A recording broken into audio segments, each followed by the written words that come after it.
Hello everyone, welcome back to my YouTube channel Victory Biology classes.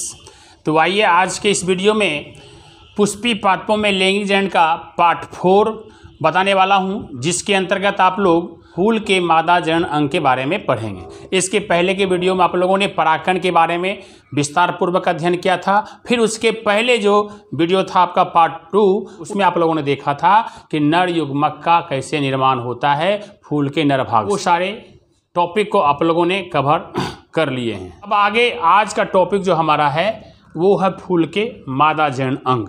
ठीक है, तो फूल के मादा जनन अंग कहाँ से स्टार्ट होती है ये आप लोग जानते हैं कि फूल के मादा जनन अंग जो होता है वो जयांग होता है। जयांग जिसको हम जाइनोसियम बोलते हैं। जाइनोसियम में एक या अनेक स्त्री केसर हो सकता है, एक भी हो सकता है, अनेकों हो सकता है, जिसको हम पिस्टिल बोलते हैं। और पिस्टिल को जब वो अंडप का रूप लेता है तो उसको कार्पेल भी कहते हैं ना, अंडप कार्पेल। तो पिस्टिल कार्पेल इसको बोला जाता है। इसके पहले मैंने आपको बता दिया हूँ। अब ये स्त्री केसर है। अब स्त्री केसर के बाद जो है इसके स्त्री केसर जो 3 भाग इसका हो जाता है मादा में। जैसे एक होता है स्टिग्मा, देखिए फिगर को समझिएगा। ये है क्या, आपको स्टिग्मा है, जिसको बोलते हैं वर्तिकाग्र, वर्तिकाग्र बोलते हैं। उसके बाद ये वर्तिकाग्र क्या होता है, जैसे नर जो युग्मक बना था परागकण के अंदर, वो परागकण के अंदर जो जेमिनेटेड सेल जो था, जो मेल गैमेट कहलाता है, वो एक स्पेस की छिद्र के द्वारा ऐसे कर स्पेस था, ये गोल सा संरचना है, ये इसके द्वारा नीचे आता है। ये परागकण पे सबसे पहले वर्तिकाग्र को गिरता है परागकण। अब परागकण के अंदर जो ये परागकण के अंदर जो जर्म सेल है, यही छिद्र के द्वारा छेद बनाता है। और यही ये जो पाइप संरचना होती है इसको बोलते हैं स्टाइल। क्या बोलते हैं इसको? स्टाइल, जिसको बोलते हैं वर्तिका। क्या बोलते हैं इसको? वर्तिका। ये वर्तिका है। इसी वर्तिका के अंदर एक पोलन ट्यूब बनाती है और उसी तरह से पराग नलिका के होते हुए जो है यहाँ पर ओवरी में आती है। तो ये आपका वर्तिका क्या हुआ, जो मेल गैमेट के जो बॉडी है क्या कहते हैं पोलन ग्रेन, उसको अपने अंदर यहाँ पे रखेगी।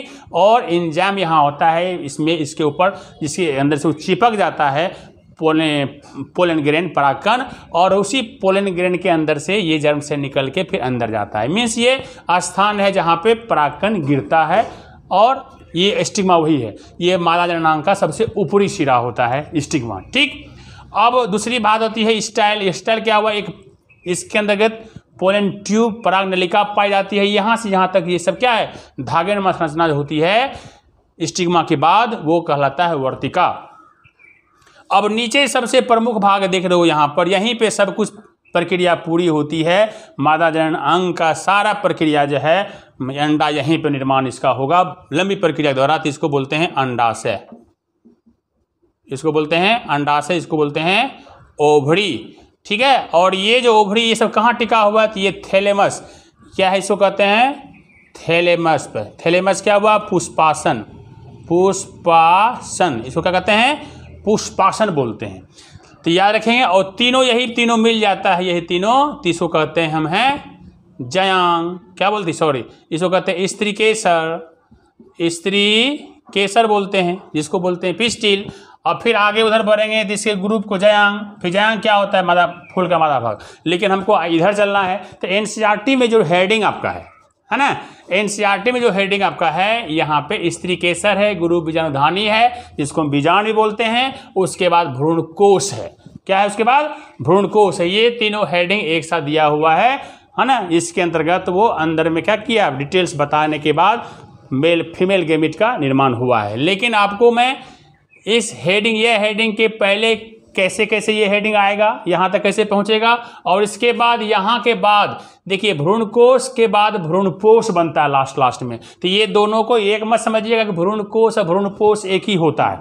बहुत सारे स्टूडेंट है ना, और कुछ टीचर भी इसको कन्फ्यूजन में है ना, नहीं बता पा रहे हैं, कन्फ्यूजन ही रहता है। तो याद रखिए कि भ्रूणकोश और भ्रूणपोष दोनों अलग अलग चीज़ है, और ये दोनों में मैं अंतर भी आपको बता दूंगा। ठीक है, तो ये जो एम्ब्रायोसेक इसको बोलते हैं, और ये इंडोस्पर्म है। ठीक है, और ये इंडोस्पर्म वैसी संरचना जब बनेगी जब त्रिसंलयन क्रिया, डबल फर्टिलाइजेशन होगी, नर मादा जब मिलेगा, है ना, जब फर्टिलाइजेशन फूल में जब हो जाती है तो यहाँ पे क्या हुआ, 7 सेल, 7 कोशिका और 8 केंद्रक का जब निर्माण होगा, है ना, उस संरचना को हम क्या बोलेंगे, एंडोस्पर्मिक बोलेंगे। उसी में एक बीच में 12 सा हो जाता है ना, इसको मेगा सेल नहीं तो अंड कोशिका कहते हैं। यहीं पे बनता है, इसी में बनता है, ठीक है। तो जस्ट लाइक इसको आप मान लीजिए भ्रूण परागकण वहाँ था, तो ये है भ्रूणपोष है ना। जिस तरह से परागकण में मेल गैमेट था, तो ये भ्रूणपोष में फीमेल गैमेट होगा। इस तरह से इसको समझिए। तो यहाँ पैटर्न को समझिए यहाँ से यहाँ तक, ठीक है। मैं एक तरह से ये हेडिंग है, ये है ना। तो यहाँ से एक एक करके हम पढ़ते जाएंगे। अब देखिए यहाँ पे जो आगे हम जो गुरु बीजाणुधानी, जिसको बीजांड की संरचना पूरा डिटेल से अध्ययन करेंगे, उसके पहले हम स्त्री केसर का जो पहला हेडिंग है एनसीईआरटी का, है ना, उसको देखते हैं, ठीक है। तो देखिए फिगर यहाँ पे आप तो देख लिए हैं इसको, है ना, इसके बारे में बता ही दिया आपको। अब जो यहाँ पे बीच में है कि ये स्त्री केसर जो होता है, एक जयांग में कई स्त्री केसर हो सकते हैं, एक भी अनेक भी। तो जब उसी संख्या का आधार पर मीन्स जयांग को किसके स्त्री केसर के संख्या के आधार पर हम कई भागों में उसको बांटा गया है, कई भागों में उसको बांटते हैं। आइए देखते हैं, ध्यान से देखिए इसको। जयांग का पार्ट बांटे हुए हैं। स्त्री केसर की संख्या के आधार पर जयांग के कई भागों में जयांग को बांट सकते हैं। तो सबसे पहला है एकांडपी, जिसको कहते हैं मोनोकार्पेलिडी।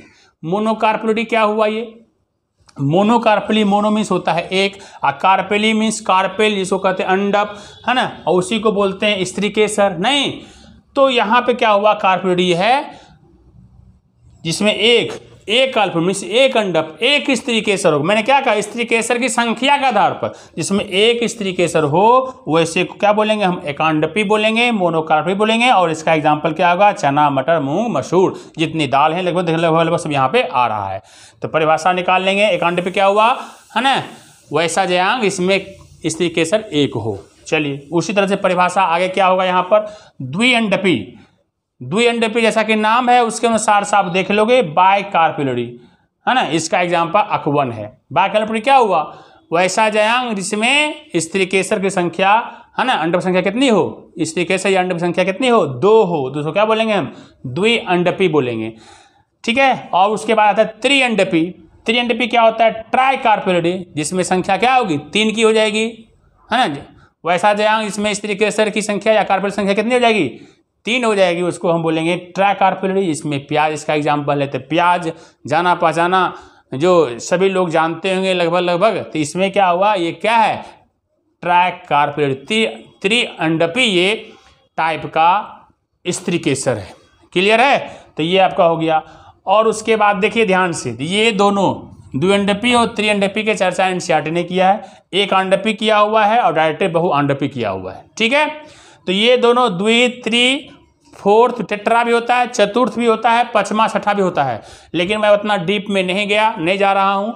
थोड़ा सा 1, 2, 3 करके बहु कर दिया, है ना। अगर आप डिटेल्स जाना चाहोगे तो फिर बीएससी में अगर आप बॉटनी ऑनर्स पढ़ोगे, है ना, तो डिटेल से इसकी जानकारी और बेहतर ढंग से दूंगा, जैसा कि कुछ बच्चे बीएससी वाले हमारे जो हैं वो पढ़ रहे हैं, ठीक है। चलिए, तो आगे मैं बात करूँ, यहाँ पे त्रिअंडपी हो गया। अब आता है बहुअंडपी।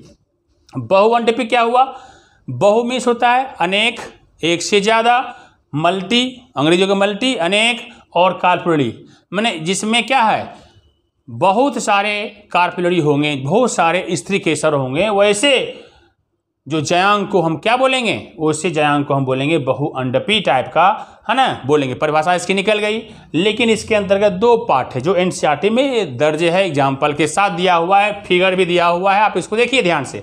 तो 1, 2 दिया हुआ है। तो एक कहते हैं युक्तांडपी, और दूसरा होता है वियुक्तांडपी, जिसको इंग्लिश बोलते हैं सिनकार्पस, इसको बोलेंगे एपोकार्पस। सिनकार्पस, एपोकार्पस, ये दोनों हिंदी इंग्लिश दोनों एनसीईआरटी में दर्ज है, दिया हुआ है, इंक्लूड है। तो आप इसको देखिए, ये बहुअंडपी के 2 पार्ट हैं। लेकिन जिस प्रकार से मैं आपको सजा कर दे रहा हूं, तो वहां पे सजाना पड़ता है बच्चों को, हाँ, टीचरों को, तब बच्चे को एक्सप्लेनेशन करना पड़ता है, ठीक है। यही अंतर होता है बच्चों के खुद से पढ़ने में, टीचर से पढ़ने में, ठीक है। देखिए ध्यान से, तो ये युक्तांडपी और विक्तांडपी होता है। इसका एग्जाम्पल क्या हो गए, गुड़हल हो गए, सरसों हो गए, पॉपी हो गए। पॉपी क्या होता है, ये पेपावर, है ना। ये क्लास 12 में ही आप लोग जब ये क्या कहते हैं, बियर है, वाइन है, चरस है, गांजा, हेरोइन के बारे में जब औषधि के रूप में पढ़ते हो तो वहाँ पे ये पौधा का नाम आता है ना, उसकी चर्चा वहाँ पे होती है। तो ये पौधा है जिसमें क्या होता है, युक्तांडपी मीन्स अनेकों प्रकार के स्त्री केसर पाए जाते हैं। मीन्स क्या, बहुअंडपी के अंतर्गत, मल्टी कार्पोली के अंतर्गत ये आता है। और इसकी परिभाषा कैसे लिखेंगे, इसकी परिभाषा होगा एक से अनेक होता है ना, एक से अधिक हो तो उसको बोलेंगे बहुअंडपी। लेकिन ये इसका युक्तांडपी की परिभाषा क्या देंगे आप, देखिए युक्तांडपी कहाँ, फिगर देखिए यहाँ पर लिखा हुआ है। युक्तांडपी क्या हुआ, ये फिगर है और इसमें देखते हैं जो बना हुआ है स्टिग्मा वर्तिकाग्र हुआ, वर्तिकाग्र क्या हुआ है, सबका सटा हुआ है ना।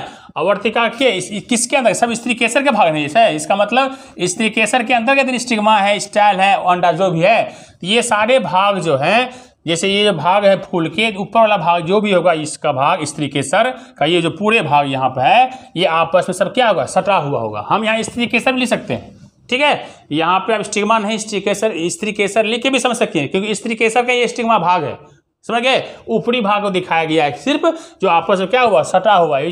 युक्तांडपी उसको बोलेंगे, सिनकार्पस उसको बोलेंगे जो क्या है, एक साथ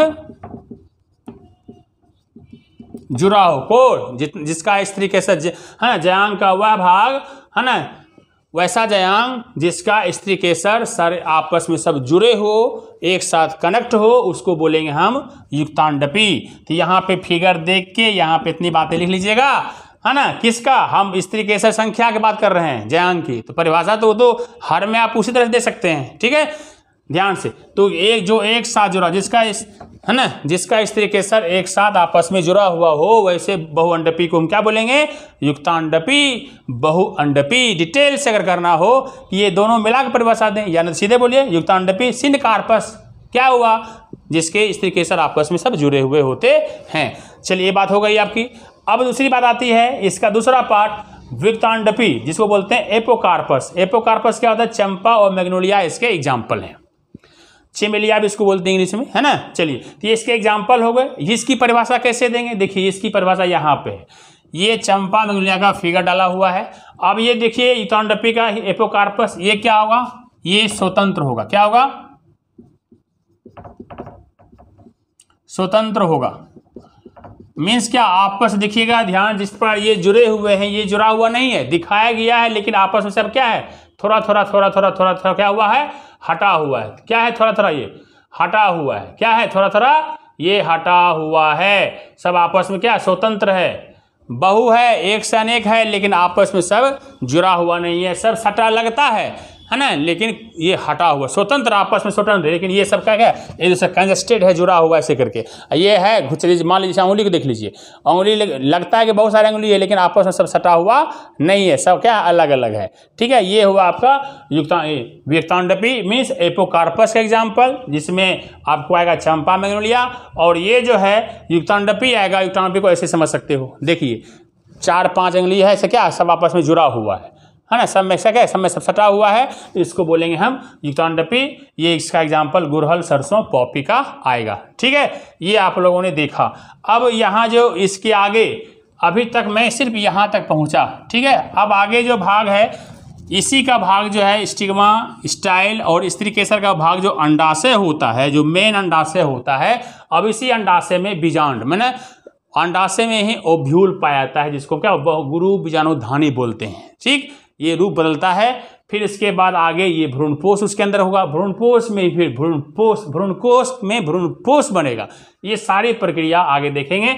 तो आगे जो है हमारा क्या, गुरु बीजाणुधानी होने वाला है, बीजांड की एक फिगर बनेगी, ठीक है। कहाँ से निकलेगा ये अंडाशय से निकले। कहाँ से निकलेगा ये, अब अंडाशय से इसको डिटेल से पढ़ेंगे, है ना। अंडाशय से निकाल क्या लेंगे हम, बीजांड लेंगे, बीजांड का फिगर बना के उसमें नाम आएंगे, सबका वर्णन होगा, अच्छे ढंग से उसकी चर्चाएं होगी, ठीक है।